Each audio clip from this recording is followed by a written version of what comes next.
What I wanted to do, Darrell, in writing that book was two things. First of all, I wanted to send out a wake-up call to Black America.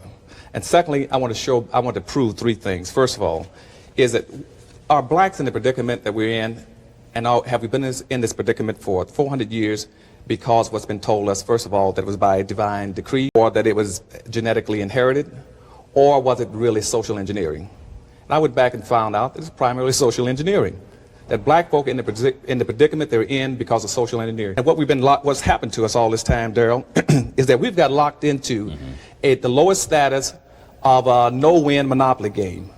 That means that we've had wealth in this country redistributed or maldistributed based on skin color going from the lightest to the darkest, lightest, yellow, brown, black. And the wealth has been skewed. So what happens in this country now is you got the white society controlling almost 100% of all the income, the wealth, the resources, the business, the corporations, the privileges, and all levels of government. And therein lies the problem. That's your problem. And the issue is race and resources. And black folk don't have the wherewithal to change their conditions. And the reason that they have not historically in America had access is because of the way as you point out in the book, the legal system has been stacked against us, the political system has been stacked against us, the access to real property, wealth, money, land has been prohibited by law. That's the right. Supreme Court has been used as an instrument against us. And it's still being used as an instrument against you. Explain that.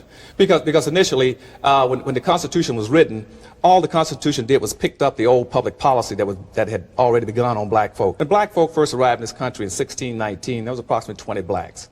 By 1634, the Maryland colony came into existence. That time you had about 40, 45 blacks in the country.